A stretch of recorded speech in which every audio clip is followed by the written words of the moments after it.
Andrés Muñoz of the Seattle Mariners got the save yesterday, his 7th on the season as the Mariners beat the Cincinnati Reds 5-3. That's right. And you look at these numbers, since the start of 2022, he has been in the top 10 or just outside the top 10 in a lot of categories. And the Mariners closer, Andrés Muñoz, via ballpark cam in Cincinnati. Andrés, how are you? Good morning to you.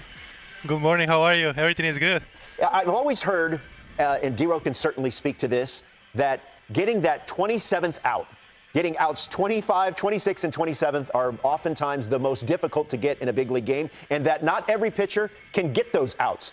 What is your mentality? What is your mindset that you think makes you a successful closer? I think for me, every out is important, and every time that you go there, my mentality is just attack every hitter and just be the most aggressive possible that I can and do my 100%. That is, for me, I feel that is the most important thing is just give the 100% in every pitch. So after the inning, if the thing doesn't go well, you go with all the conviction and you go with everything that you know that you did everything that you have to do to get out. And if it doesn't work, but you know that you did your 100%. Hey, who made up the dance? Your post-game victory celebration there. I like it. I don't remember who did it, but I think we started doing it since I get here. Was in 2022. I remember Paul Sewell did it a lot, so I just know that. Andrés, there's a camera on you right before you run on the mound. What is the one thing? Do you tell yourself something? Do you play music in your head? I know there's music on the loudspeaker, but what do you do in that moment to get yourself ready? First, the first thing that I do is just pray.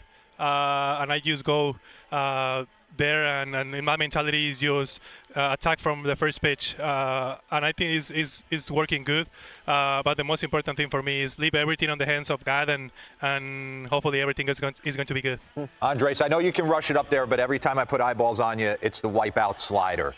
Is this something that you've always had? Could you always spin it as a kid? Was there a coach that showed you this, a player? How did you get that unhittable slider?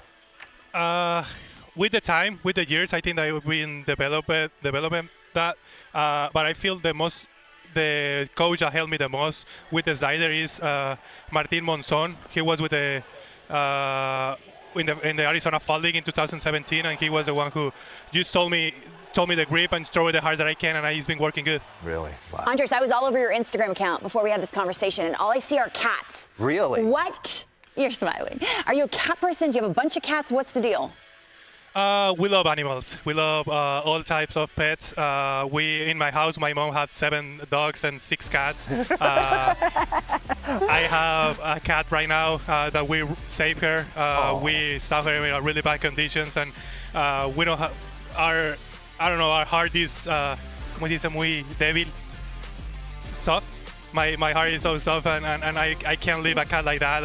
And right now she's doing good. What's her name? Matilda. Oh, is that a Seal Point Himalayan? Matilda's the best movie ever, by the way. Oh, it's Persian cat. Wait, how are you so kind? I was going to say, you can't close games and be this nice. His heart's soft. You got to be breathing fire. He does both. He does both. I feel I am a completely different person. Really? Outside baseball, and when I am on the mound, I feel like I am a completely different person. But I don't know. I consider a good person, and I love animals. So sweet. I saw you rank the top 5 Mexican players of all time. Will you take us? Do you remember your list? Who's on that list? I don't remember right now, but I think Joaquin Soria, of course. Vinny Castilla? Fernando Valenzuela. Yeah. Of course. Yeah. Vinny Castilla, Sergio Romo. Yeah. Oliver Perez. Oliver Perez. That's a great list. Great list. That's a great Andrés, list. what do you do on an off day in Seattle? Just enjoy the time with my wife. Sleep a lot, of course. I am a big sleeper. Yeah. But yes, it's just enjoy the time that we have off. We know that we do a lot of things here. Like right now, it's really early in Seattle, but we just try to get the more rest possible to be able to do our best here. How many hours a night are you sleeping? If you're perfect world, if you could sleep until what time are you waking up? I wake up at 12. Okay. Really? All right.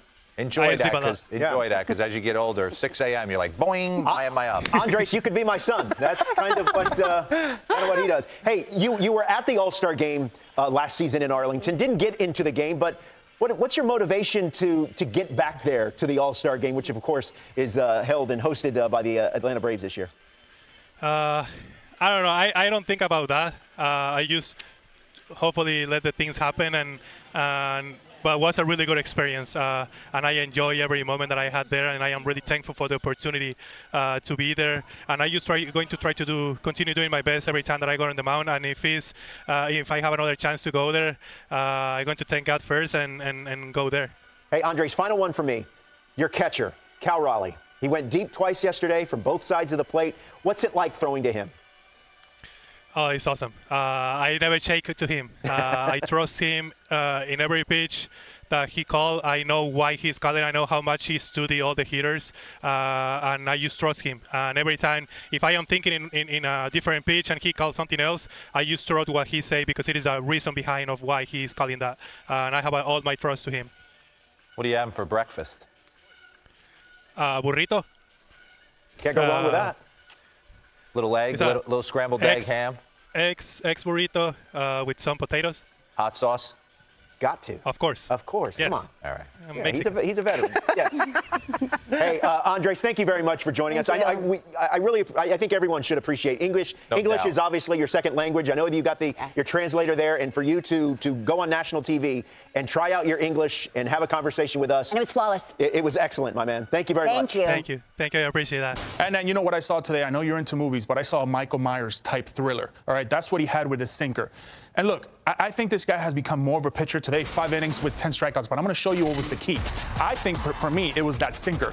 Man, he was throwing it and basically telling the hitters that it was coming, and he had nothing to do with it. I mean, they couldn't even touch it.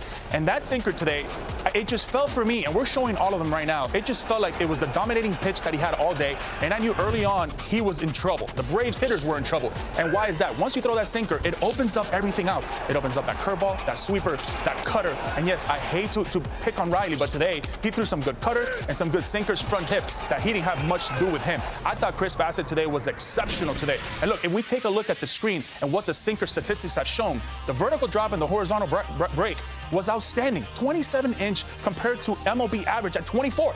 This guy's stuff today was as special as it gets. And look, I faced this guy, all right? I know what it's like. This guy didn't have that cutter. This guy didn't have that sinker. At least when I faced him, this guy has developed that. And he's developed into that ace, that style of I'm feeling all these pitches working. And I'm going to show you guys what it feels like facing this guy as a right-hander. And look, facing him is not fun because he's going to throw you that sinker, and you know it's going to come. So you either have two options, cheat or try to take him the other way. The problem is it's a sinker at 93, 94 miles an hour. Now I'm going to give you some depth on what it feels like for a hitter. A little bit slower of a pitch and let you know when you think you're on it. Thing is, you're on it and you think you're on it on release point. But once that release point is coming, you got to get going. Once it's around right there, you're too late. And by then it's by you or it's breaking your bat and you've got no shot. As we talked on the video, what happens when he's dominating in with that sinker? It opens up everything else. It can open up that curveball. It can open up that cutter. It opens up that changeup. And it opens up that sinker on the outer third. And for a pitcher, you tell anybody, when they're thinking inside and they sped you up completely, you've got no shot because now you have to cover only a quarter of the plate, then 3/4 of the plate. And by that time, it's over. Game over. You have no chance to get after this guy. That's why he was so good today with 5 innings pitched, 10 strikeouts, and only 3 hits.